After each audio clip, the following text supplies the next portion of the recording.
So recently Carnival made some sweeping changes with their loyalty program. Those changes aren't going to go into effect for a long time, but it does outline how maybe some cruise lines are going to rethink the way the loyalty program works with such a kind of bog down of the amount of people who have achieved loyalty over the past few years, especially with all the promotions coming out of the pandemic. Today, we're going to talk about, does it make sense to be loyal to a cruise line? Let's go.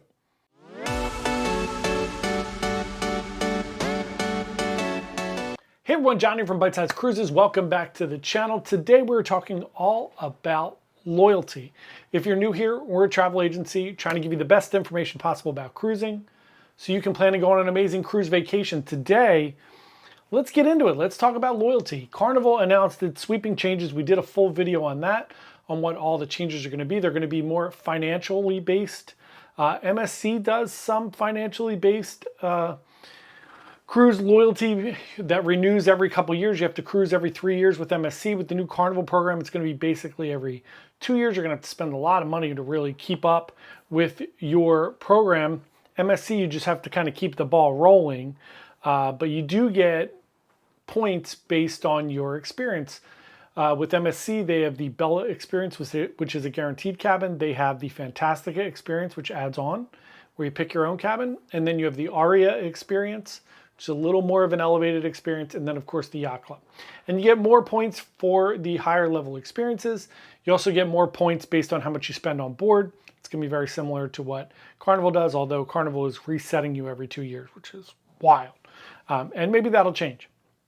So in this kind of day and age of these changes that are being made, and maybe some other cruise lines are going to change them, does it really make sense to be loyal to a cruise line?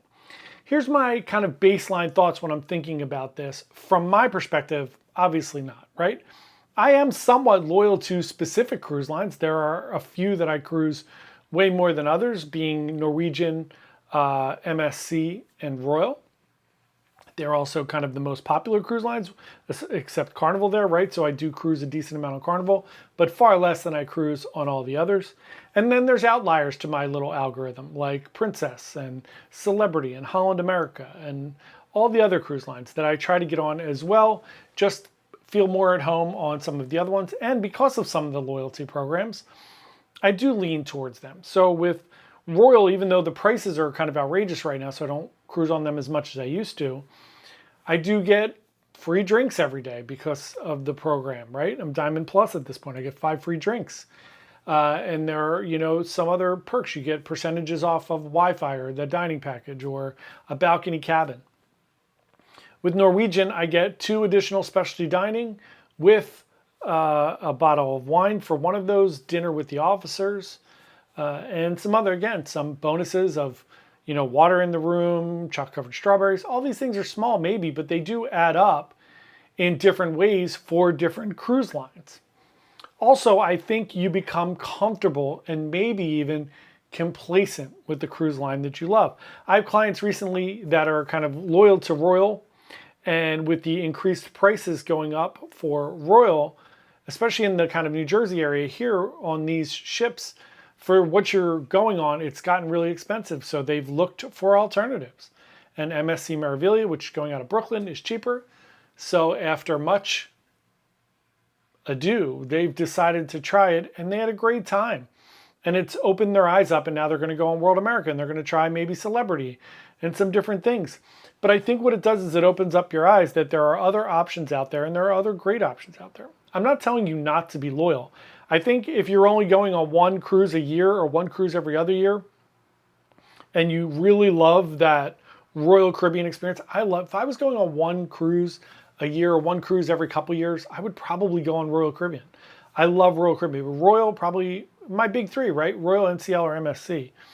And I would probably stick with one of those cruise lines just because the comfort level and understanding how things work, especially if you're going on cruises that infrequently. If you're going on more than 1 cruise a year, I see where it could be intoxicating to try to level up. For the most part, if you're going on 1 to 2 cruises a year, you're never going to reach the top tier of the program, unless you start when you're a year old, right? It takes a long time to get to Pinnacle. I've been on 80 some cruises now, speaking of Pinnacle on Royal Caribbean. And I've been on, I don't know, 20 some Royal Caribbean cruises, and I am nowhere near pinnacle, right? It would take me, I'm probably never going to reach, but let's put it that way. Now there are people like Matt Hochberg that sail exclusively with Royal, and they do it a lot every year.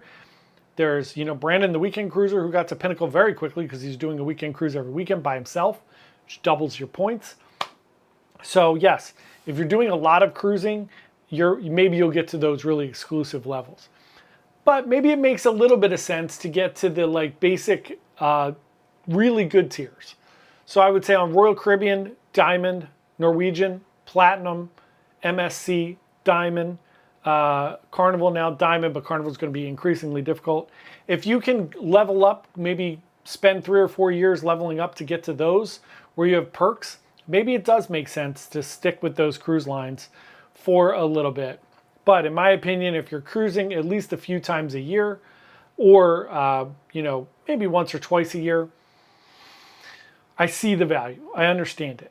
Now, my counterpoint to that is, if you are going to be cruising, and the more you cruise, the more you're going to crave new experiences. How many times are you going to go on the same cruise ship? Look at Virgin, right? Virgin has 4 cruise ships.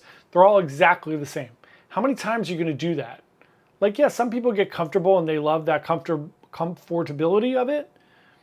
I like change. I like new things. I like exciting things. I like old things that are different. So for me, I don't think it makes as much sense because I want to experience all the different things that all the different cruise lines have to offer. Maybe something's a little different on MSC. The vibe's a little bit different. It's a little more European. The pizza's better, right? Princess.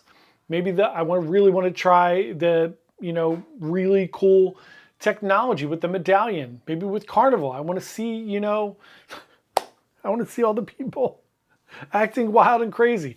Whatever it is, there are going to be different things on different ships or different cruise lines that you're going to want to try.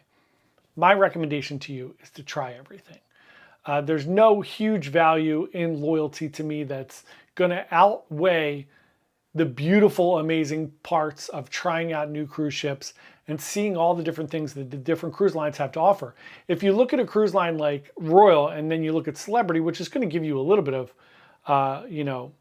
co-loyalty because they're both in the same brand, they're very, very different experiences. Celebrity's going to feel much more elegant with rooftop gardens and kind of really beautiful restaurants like Raw and Five and all these great experiences that you're going to see. And then Royal's going to give you these Broadway shows with aqua theaters and ice skating rinks. Carnival is going to give you great food experiences, great community building, all kidding aside, right? These great parties and great fun things. MSC, like I said, great coffee, great pizza, great vibes, great deck parties. And it goes on and on and on and on until you find these cruise lines that you really love. My opinion is try everything, see what you like best, and then maybe hone in on your favorite cruise line. Just my opinion. Let me know what you think below. Should you be loyal to a cruise brand? Are they loyal to you? Let me know in the chat what you think. We hope you have a wonderful day and happy cruising. Bye.